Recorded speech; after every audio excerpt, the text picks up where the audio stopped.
El brutal ataque, el 27 de abril del 2010, de un grupo paramilitar priista contra la caravana humanitaria de periodistas, activistas sociales y observadores internacionales que se dirigían al municipio autónomo de San Juan Copala, tiene sus orígenes en una historia de impunidad, corrupción e injusticia que caracteriza a esta y a otras regiones de Oaxaca. Desde inicios de este año, los cerca de 700 habitantes del municipio autónomo se encuentran sitiados por miembros armados de la Unión de Bienestar Social para la región Triqui-Ubisort, una organización fundada por el PRI a mediados de los 90. Les han cortado la luz, el agua y todos los servicios básicos. El médico del centro de salud ha tenido que irse, los niños no asisten a la escuela y la escasez de víveres se está volviendo cada vez más extrema.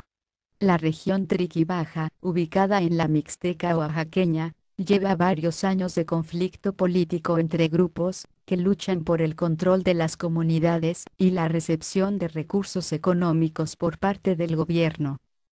Estos enfrentamientos han provocado centenares de muertes y el desplazamiento forzado de más de la mitad de la población triqui hacia otras regiones de México y hacia los Estados Unidos.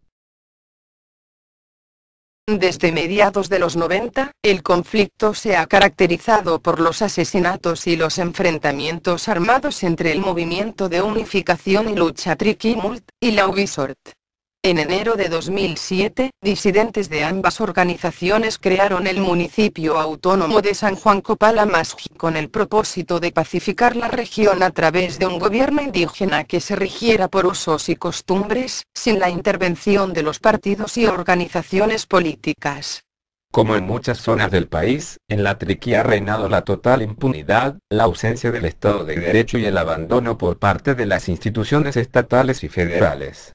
La falta de justicia en casi todos los asesinatos y los permanentes hechos de violencia han transformado la región en un territorio sin ley, donde los derechos humanos se violan cotidianamente y donde existe un verdadero clima de terror. Pero a pesar de la notable ausencia de las instituciones federales y estatales que deberían brindar los servicios básicos, la región Triqui-Baja no carece de recursos públicos. Al contrario, durante los últimos años se ha visto inundada por millones de pesos canalizados a través del multi de la Ubisort. Estas organizaciones gobiernan cada una de varios barrios de Copala con la connivencia y el respaldo político del gobierno del estado, con las armas y el control total del presupuesto que llega a sus comunidades, ya sea a través de las agencias municipales o bien directamente a los líderes. En septiembre de 2003, en una entrevista en el barrio de Rastrojo a Rufino Merino, dirigente del MULT, este presumió que el gobernador acababa de entregarle más de 15 millones de pesos para la pavimentación de la carretera de Putlajuxtlahuaca que cruza toda la región y que actualmente es intransitable. Por otro lado, de acuerdo con documentos de la Secretaría de Desarrollo Social, en ese año esta misma organización recibió del programa Oportunidades casi 18 millones de pesos, más que cualquier otra organización en el estado de Oaxaca, incluyendo las oficiales. Cabe señalar que a diferencia de otras regiones rurales donde el programa opera con la entrega de becas a las madres de familia, en la región Triqui las agencias municipales recogen la totalidad de los apoyos monetarios y hacen uso de ellos de acuerdo a sus propias prioridades. El apoyo del gobierno del estado a los grupos paramilitares se hizo evidente en 2003, cuando el MULT fundó el Partido de Unidad Popular. El PUP, presentado por sus dirigentes como el primer partido político indígena del país, es sobre todo una experiencia más de las prácticas de manipulación y división del voto opositor y de la cooptación de los movimientos sociales por parte de las élites priistas en Oaxaca. En efecto, uno de los artífices principales del nuevo partido estatal fue el exgobernador José Murat. Por otro lado, la posición privilegiada que adquirió Unidad Popular como interlocutor de los triquis con gobierno estatal no hizo más que agravar la situación de violencia en la región. Algunos dirigentes del MULTPUB marginaron o expulsaron de la dirección política del movimiento a líderes reconocidos como dirigentes naturales de sus comunidades y armaron a grupos paramilitares para reprimir el ascenso de jóvenes líderes. El aislamiento del conflicto en la Triqui y la retirada de las instituciones sociales han permitido la imposición de una verdadera dictadura por parte tanto del MULTPUB como de la Ubisort PRI. En las comunidades controladas por cada una de estas organizaciones armadas, todos los habitantes son considerados como bases de apoyo y obligados, bajo amenazas de multas, golpes o asesinatos, a participar en las movilizaciones e incluso en los enfrentamientos armados. Además de disponer de recursos millonarios, las organizaciones de la Triqui están poderosamente armadas y regularmente son surtidas de municiones y nuevo armamento. Apenas en febrero de este año, habitantes de San Juan Copala que habían huido hacia Juxtlahuaca burlando el cerco de la Ubisoft, denunciaban que los líderes de esta organización acababan de recibir un fuerte cargamento de armas AK-47 y R-15 y cientos de cartuchos, procedente de Santiago Juxtlahuaca. Las declaraciones de los gobiernos estatal y federal y la cobertura de muchos medios de comunicación, cuando salen a la luz asesinatos y masacres en las regiones indígenas, se enfocan siempre en el supuesto carácter ancestral de los conflictos y en las llamadas luchas intercomunitarias. El Estado parece así librarse de cualquier responsabilidad en lo que debería de ser su función primordial, garantizar los derechos y la seguridad de todos los ciudadanos. En efecto, igual que en el caso de la llamada guerra contra el narco, lo que priva es la culpabilización de las víctimas. Se matan entre ellas, lo han hecho por siglos. Este impulso al crimen y a la confrontación armada es parte misma de su naturaleza. Sin embargo, el pueblo triqui se ha caracterizado, antes que nada, por su trayectoria histórica de movilización por la defensa de sus derechos y de su identidad, de resistencia contra el dominio racista y la explotación. Como lo muestra Francisco López Bárcenas en su libro, San Juan Copala, Dominación Política y Resistencia Popular.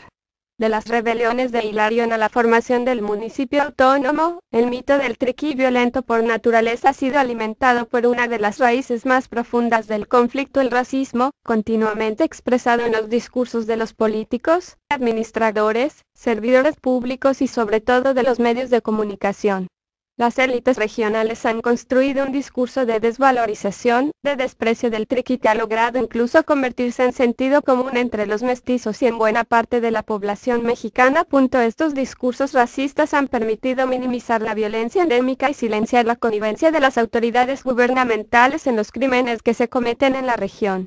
A principios de febrero, causó noticia el asesinato de 10 personas en un poblado de la región Triqui, San Miguel Copala, en una disputa entre el MULT y la Ubisoft por el control de la agencia municipal. La mayoría de las víctimas eran habitantes del poblado, entre ellas el agente municipal, pero también murió en los hechos un ingeniero que realizaba trabajos en la zona para la Comisión Nacional del Agua. En esas fechas, se intensificó el acoso contra el municipio autónomo por parte de un grupo armado dirigido por Rufino Juárez.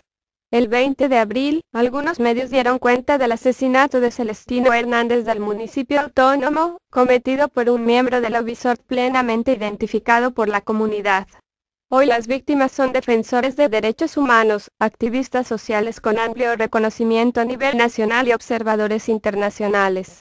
Por primera vez en meses, el sitio paramilitar de San Juan Copala se convierte en noticia internacional y ocupa las portadas de los periódicos nacionales. Cuando se sabía del asesinato de Alberta Cariño Trujillo y de Tirentero Jacola, originario de Finlandia, y mientras que varias personas, entre ellas un belga y un italiano, seguían desaparecidas, el 28 de abril Ulises Ruiz declaraba con una frialdad impresionante a los medios de comunicación que nada tenían que hacer los extranjeros en esta región y expresaba su determinación a investigar, eso sí, a través de la Procuraduría General de Justicia del Estado, la calidad migratoria con la que esas personas se encontraban en México. El total cinismo del gobernador equivale solo al de Rufino Juárez, dirigente de la Ubisoft, quien tras haber amenazado que detendría a toda costa a la caravana, indica ahora que los culpables son las autoridades del sitiado municipio autónomo. Pero este cinismo ha sido alimentado por la impunidad. En efecto, la criminalización de la protesta social, la represión armada y el asesinato han sido la marca del gobierno de Ulises Ruiz Ortiz. Este gobernador, uno de los más sangrientos de México, está a punto de concluir su gobierno sin que pese sobre él ningún proceso penal.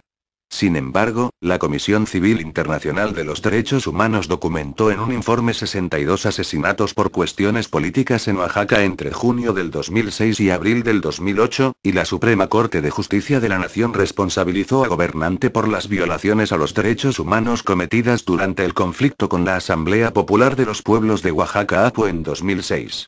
Sin la presión de la sociedad civil nacional e internacional, de los organismos internacionales y de gobiernos de otros países, privará sin duda una vez más la impunidad.